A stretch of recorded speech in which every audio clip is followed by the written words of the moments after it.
e eu preferi ficar com os alunos ali no pátio, trocando ideia, almoçando com eles. E eu acho que isso faz toda a diferença, sabe? O nosso trabalho não é técnico, o nosso trabalho é humano. Trabalhar com o ser humano, cara, é você poder encarar, se olhar no olho e você trazer a sua experiência e também aprender com a experiência do outro. E daquela salada toda aí, você construir algo bonito. Olá, tudo bom? Eu sou o professor André Wagner Rodrigues.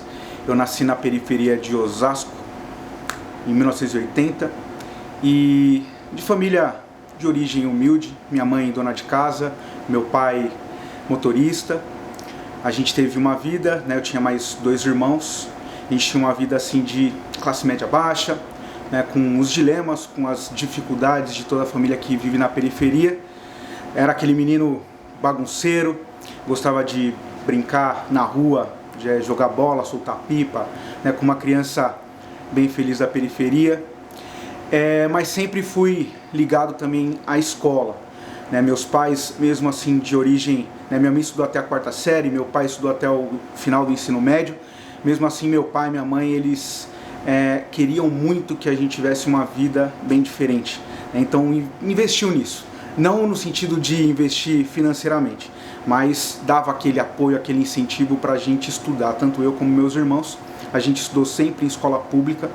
Estudei na escola estadual, professor José Jorge, na cidade das Torres, em Osasco. E ali foi, né, que eu conheci um pouquinho o que era educação, ainda naquele modelo onde um professor vinha para a sala de aula, pedia para alguém escrever na lousa e a gente ali copiando, né, mas acreditando que um dia, né, eu poderia também, quem sabe, se tornar professor também. E esse sonho foi crescendo aos pouquinhos dentro de mim. Quando eu tive 14 anos, já no final do ensino médio, eu já estava preocupado, né, de saber o que eu ia fazer na minha vida. Não final, né, início, né, ali da transição do ensino fundamental, 8º, 9º ano, para o 1º ano do ensino médio, eu comecei a pensar um pouquinho o que eu queria fazer da minha vida. E aí veio essa vontade de, por que não, se tornar professor. E aí minha mãe, ela me incentivou bastante nesse caminho. Ela ficou sabendo por uma vizinha de frente de casa, que era coordenadora do antigo Cefam, né, que era o antigo magistério. Minha mãe conversou bastante com essa vizinha e falou assim: olha, eu quero muito que meu filho, e ele tem o sonho de se tornar professor. E aí eu fui fazer o magistério. Fui fazer lá o magistério e aí fui entender o que é ser professor. Trabalhei desde os pequenininhos, né? Ensino infantil, né? Trabalhava bastante com estágio, então ensino infantil, Fundamental 1, passei por todas essas faixas etárias, mas eu percebia que o meu público tinha que ser outro, tinha que ser os assim, jovens, adultos. E aí eu fui fazer o curso de História, logo depois no magistério, né? Foi em 2001, eu passei numa universidade pública, tive esse privilégio, né, de estudar numa universidade pública. Toda a minha vida, né, como eu disse no início, foi em escola pública, né? Eu fiz o Nesp, fui morar em Assis 4 anos, e aí eu fui entender melhor um pouco das técnicas e principalmente essa paixão pelo conhecimento da história. Eu fui fazer o curso de História na Unesp de Assis e lá já comecei a me envolver com pesquisa em História Antiga, História Medieval e também minhas primeiras práticas de sala de aula. Comecei a dar aula em cursinho pré-vestibular lá na cidade de Assis e Tarumã, que é uma cidade vizinha, mas eram assim, projetos da própria universidade em parceria com algumas prefeituras e eu ia dar aula de História, que era a paixão da minha vida, e eu fui a cada dia desenvolvendo técnicas e novas metodologias para levar o melhor, aquilo que eu tinha um sonho, porque eu sempre acreditava que é justamente com a educação que a gente pode transformar as pessoas. E as pessoas, como bem disse o nosso mestre Paulo Freire, aí sim as pessoas que transformam o mundo. E eu tinha esse sonho todo dentro de mim, saí lá de Assis, voltei para Osasco querendo devolver tudo. E sabe, tudo que eu tinha aprendido nesse ano de formação na universidade. E aí eu fui para a escola pública, trabalhei como professor eventual aqui em escolas da periferia de Osasco, voltei para a minha origem, né, e foi maravilhoso. Trabalhei na escola estadual Ernesto Tem de Barros, né, no Tonhão, no antigo Tonhão, que era mais próximo do Jardim Santo Antônio, ou seja, escolas da periferia, e eu fui entendendo exatamente o que é essa relação que eu tenho que construir com o outro. Né? Por que aquele conhecimento mais técnico e científico da universidade ele teria que passar por um processo de não popularização no sentido negativo, mas para chegar num aluno com qualidade também. Então eu adaptava a minha linguagem, adaptava as formas, minhas lousas sempre com muitos mapas, com muitas coisas, mas principalmente para o aluno entender que eu estava ali para servir um banquete para ele, um banquete de história, de geografia, de filosofia, de sociologia, tudo que eu gostava, que são as ciências humanas. E eu fiz disso a minha vida. Depois que trabalhei na periferia, comecei a receber algumas propostas de trabalho, fui trabalhar em escolas particulares, até, e lógico, continuei estudando, fui fazer o curso de pós-graduação na PUC, fui estudar filosofia da educação para entender um pouco mais a mente dos jovens, e depois eu fui fazer o mestrado. Então sempre estudei, e aí eu tive a grande felicidade de trabalhar com formação de professores. E aí que eu me encontrei de verdade. Porque eu acreditava que, enquanto estava lá trabalhando em sala de aula com meus alunos da periferia, eu trabalhava ali para transformar uma sala de aula, às vezes duas.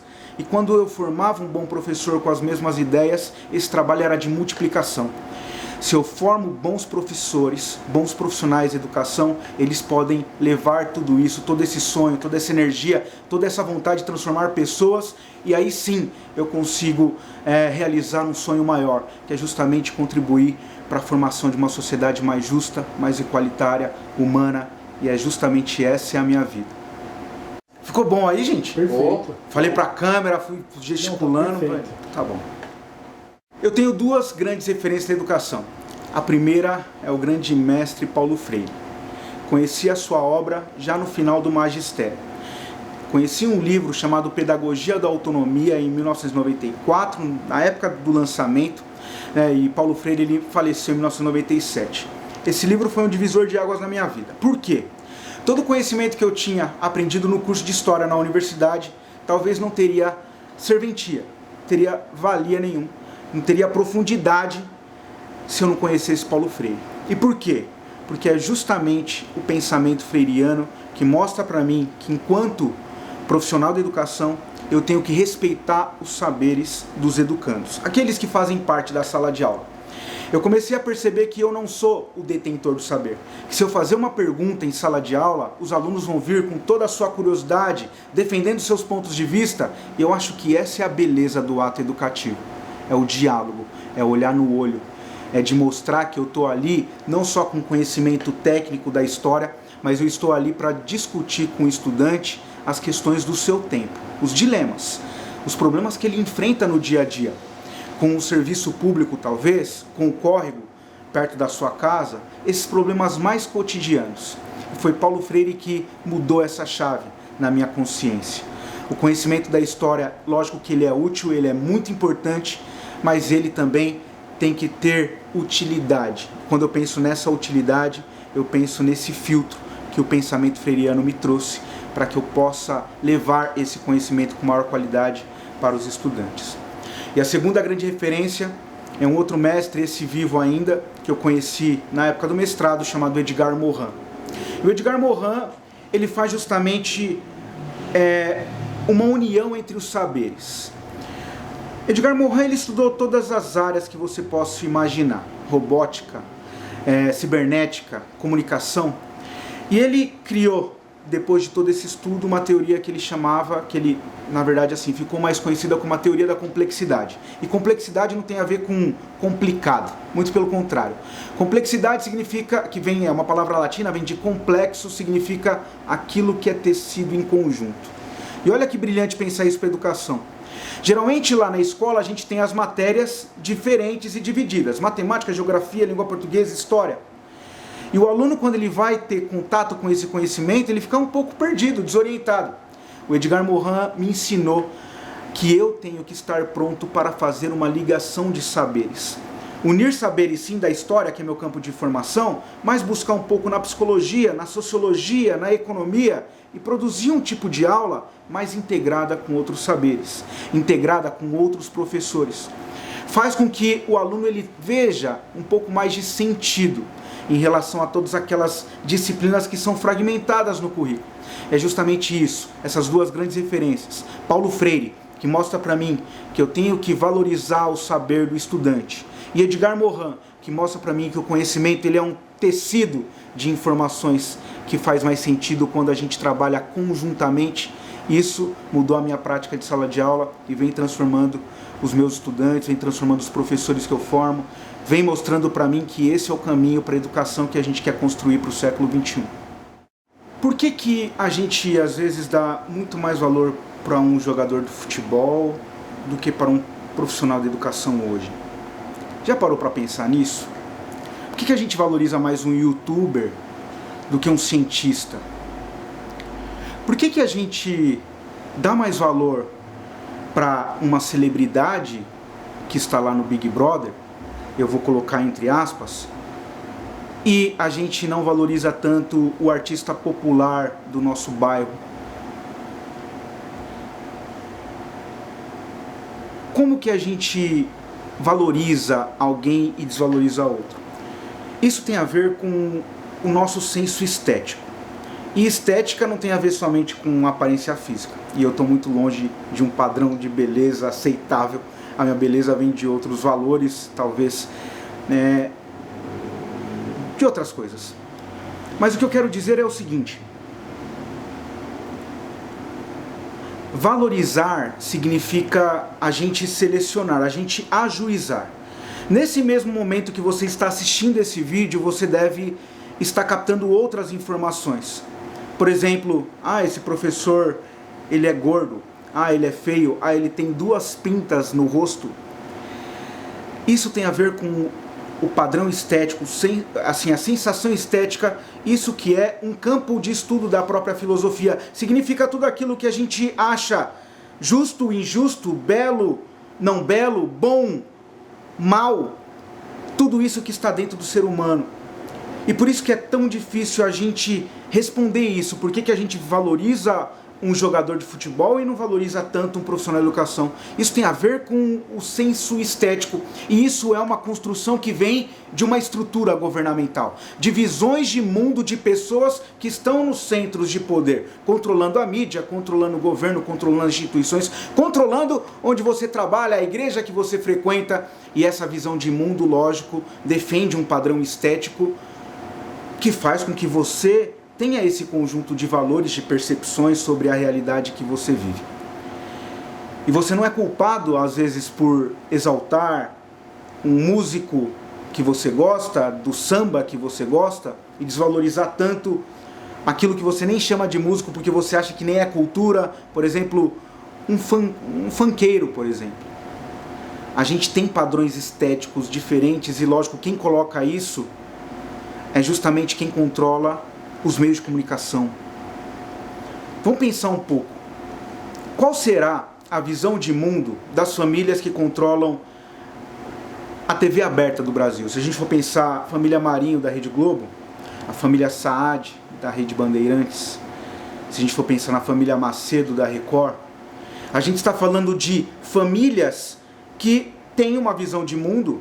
E lógico que todos os programas que estão ali, da área de jornalismo, da área de informações, da área de entretenimento, da área de venda de produtos, lógico que ela vai fazer com que você veja o mundo de acordo com os seus valores. Se você passa muito tempo da sua vida se informando a partir dos meios de comunicação que você tem acesso, TV, rádio, internet, você vai perceber que tudo isso faz parte de um conglomerado de famílias que querem passar o seu senso estético para que você receba isso e veja o mundo com esse mesmo olhar. A gente tem que tomar cuidado. Você não é culpado por exaltar jogador de futebol e ridicularizar um professor. Mas saiba que isso faz parte de uma política que faz com que a gente descaracterize cada vez mais as pessoas que deveriam ser mais exaltadas no país. E aí eu falo da minha classe social, do meu grupo. Eu sou um profissional de educação. Eu trabalho para transformar pessoas. Esse, na minha visão particular, é a mais nobre de todas as profissões. Não existiria qualquer outra se não fosse o trabalho dos profissionais da educação. Por que a gente não dá o valor que o professor merece hoje na sociedade? Justamente por causa do que eu falei para você. Esse senso estético que faz você entender o mundo de acordo com uma visão de mundo que talvez, muito provavelmente, não seja a sua própria visão de mundo. Aquilo que você consome em relação à informação que você recebe no seu dia a dia, na TV, que você assiste no rádio, na internet. Justamente toda a informação que está ali tem uma pitadinha desse senso estético, dessa visão de mundo, que faz com que a gente esteja vivendo num país que não muda nada. E por que não muda a estrutura? Por que a gente continua desvalorizando o profissional da educação? Existe um poder por conta disso. Porque o governo não quer, talvez, despender tanto dinheiro para a educação. Porque o governo tem outros privilégios e outras preferências. E lógico que ele tem que criar uma visão de mundo que faça com que a gente tenha essa visão distorcida do que é um professor hoje. Ele deveria ser muito mais valorizado socialmente. O professor deveria receber um salário muito mais digno. Deveria trabalhar em condições mais favoráveis. Isso só vai acontecer quando a gente perceber que a educação é o que transforma o país. E hoje em dia estamos vivendo um momento onde a taxa de imposto para você comprar um livro é muito maior do que você comprar uma arma. Hoje nós estamos vivendo um momento onde é muito mais fácil você comprar uma arma. Estou falando, financeiramente falando, do que comprar um livro em relação a impostos que você paga. Então, que tipo de sociedade que a gente está construindo? Aquela que apoia que você tenha uma arma, que você seja um cidadão, que você vai ficar todo o tempo preocupado com quem entra ou sai da sua casa? A preocupação deveria ser totalmente outra. A gente deveria sim investir em cultura e educação para a gente ajudar as crianças a viverem num país um pouco mais digno. E a gente deveria ser esse motor, aquele que vai construir um país mais digno. Comecemos a olhar para os profissionais de educação, da saúde, de todas as áreas e valorizar. Eles são muito mais importantes do que jogadores de futebol, do que youtuber, do que celebridade da internet e do que esse político que aí faz muito menos do que muitos artistas de rua, muitos professores, muitos enfermeiros fazem pela sua comunidade. Hoje se fala muito de uma degradação da cultura. A gente fala de proliferação de fake news, a gente fala de movimentos anti-vacina, a gente fala de terraplanismo, e a gente não sabe para onde isso vai, na verdade, não é? Parece que a gente está vivendo um momento de negacionismo de tudo que foi construído durante séculos por cientistas, por pesquisadores, por profissionais da educação e de outras áreas do conhecimento. E hoje a gente fica um pouco apreensivo, entendendo e tentando buscar respostas. Como é possível o brasileiro chegar nesse nível? E lógico que eu não estou criticando, mas eu estou começando a pensar junto com vocês que estamos vivendo um momento de negacionismo de todas as coisas. Hoje, talvez por conta também do acesso fácil às redes sociais, as pessoas colocam a sua opinião como a mais verdadeira.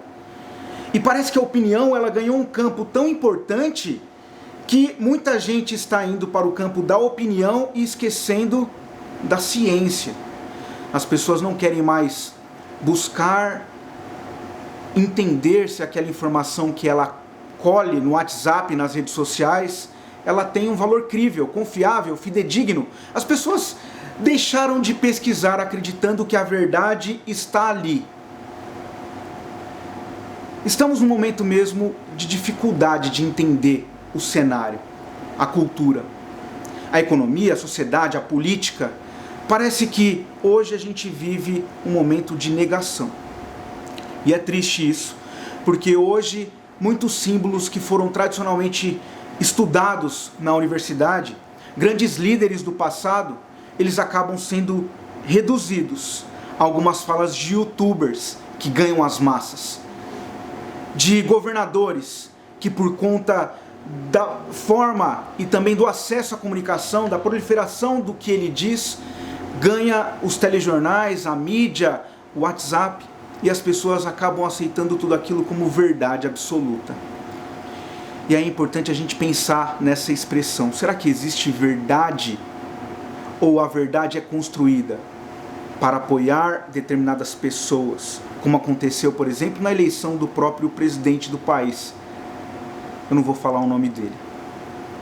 Bom, eu acredito que esse momento histórico que nós estamos vivendo de degradação cultural, como foi apontado no início da pergunta, é justamente para a gente refletir um pouco para a nação que a gente quer construir.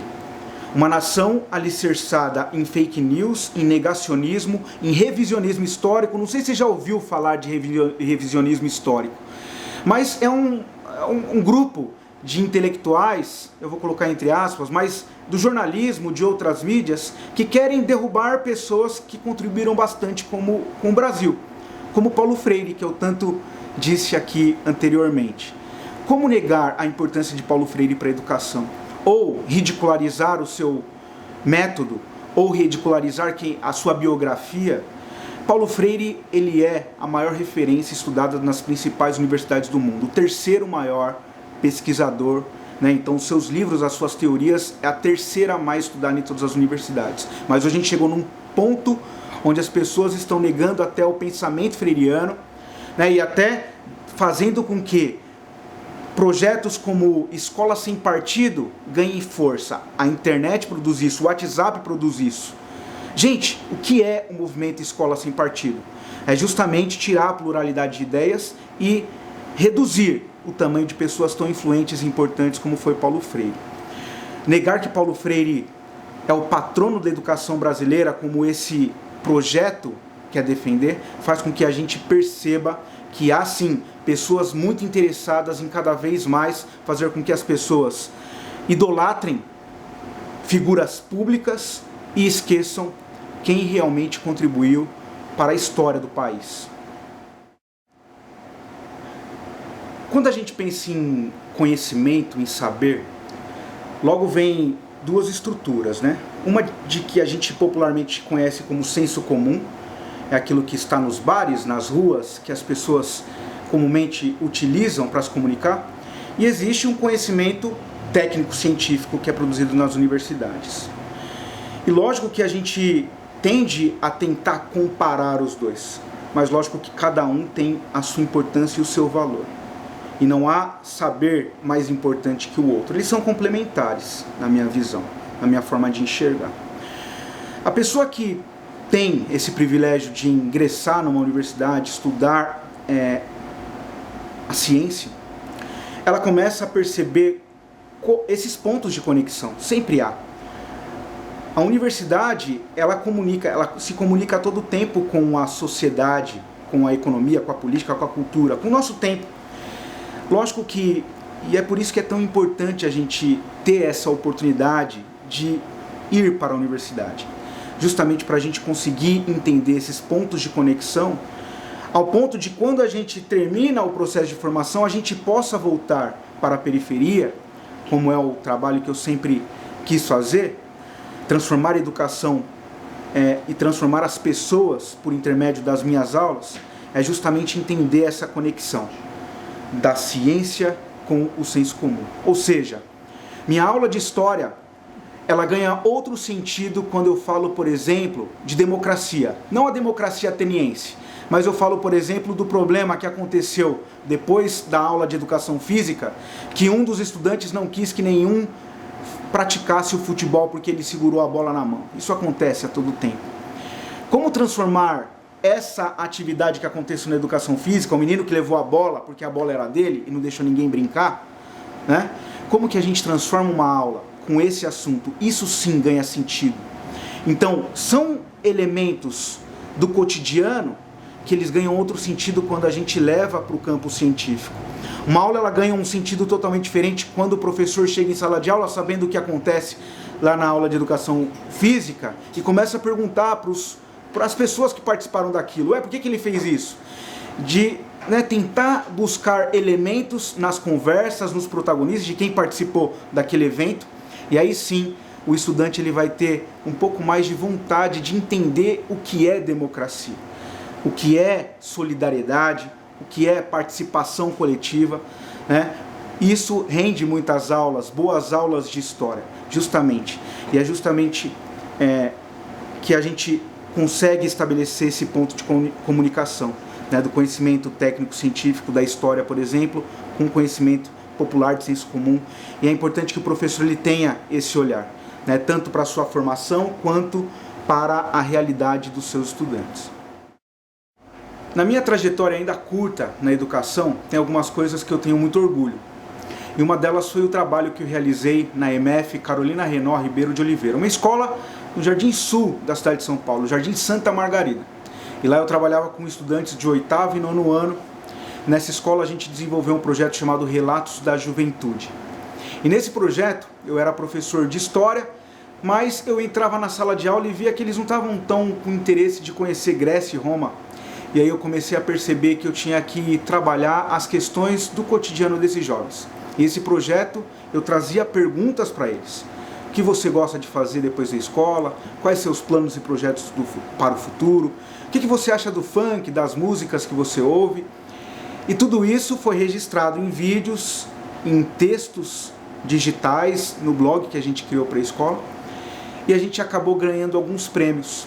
Primeiro, em 2013, a gente ganhou o Prêmio de Educação Municipal, o Prêmio Paulo Freire de Educação, e esses alunos que participaram do projeto, a gente levou eles até a Câmara Municipal e eles ganharam o prêmio.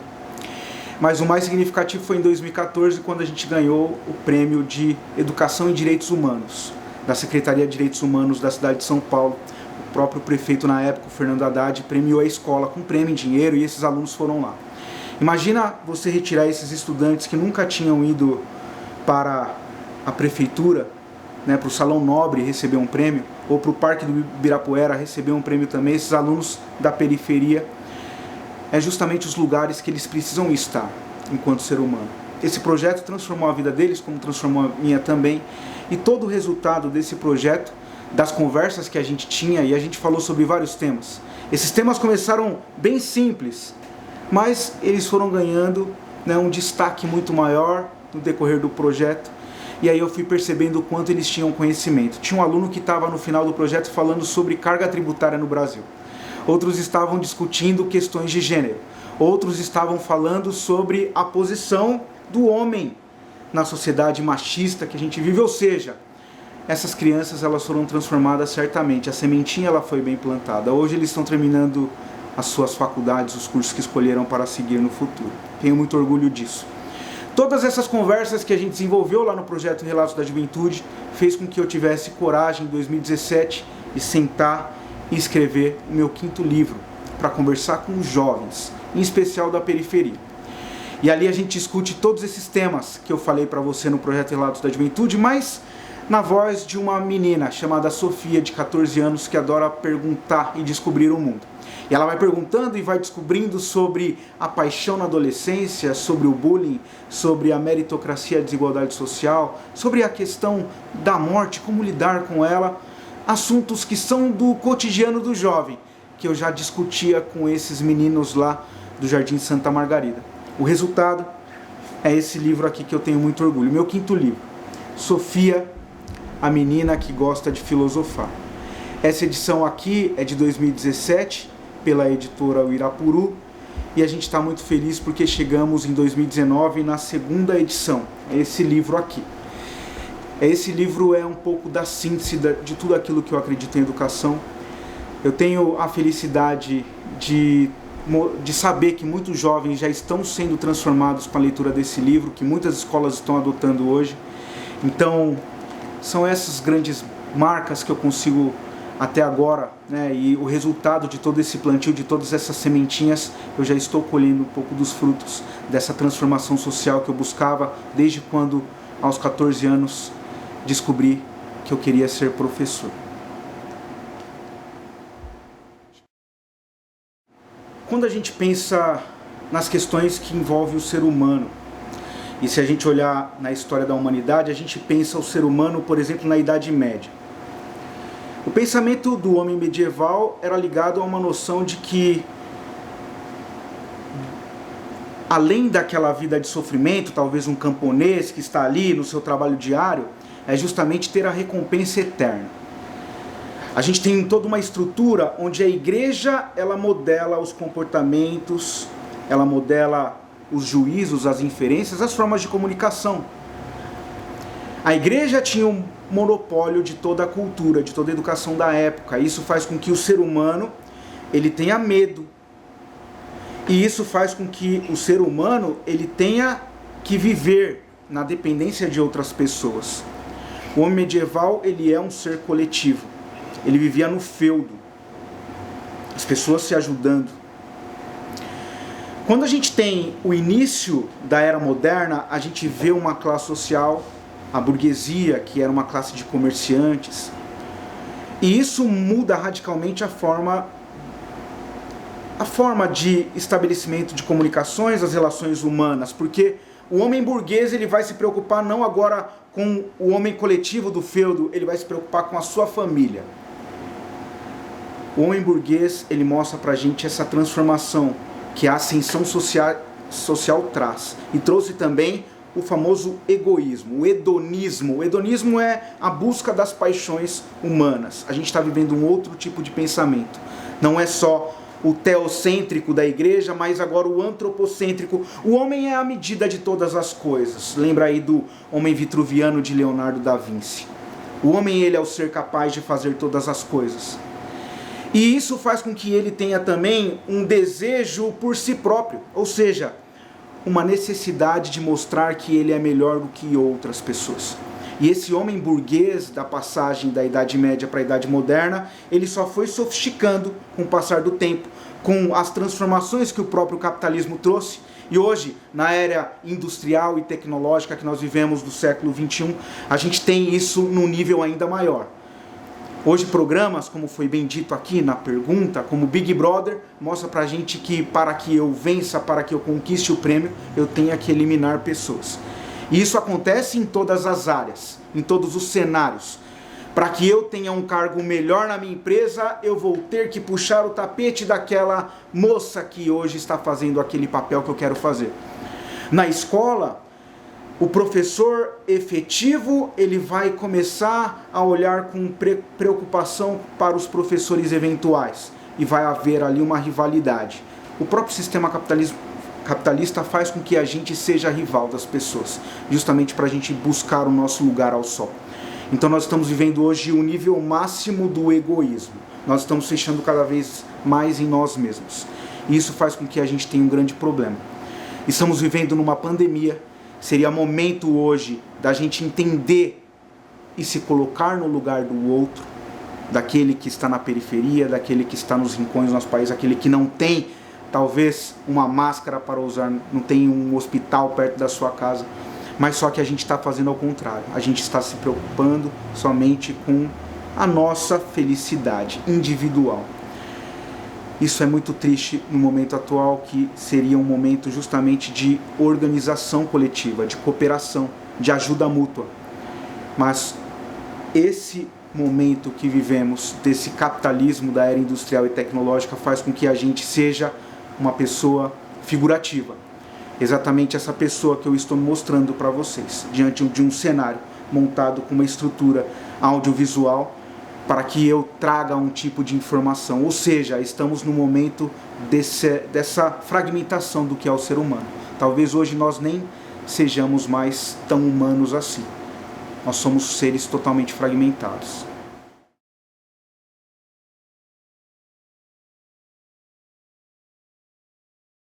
É uma aula, mano. Eu vim aqui ter uma aula, tá vendo? Lembrou de tudo, né, Bel? Que a gente fazia lá, né, cara? Tá louco.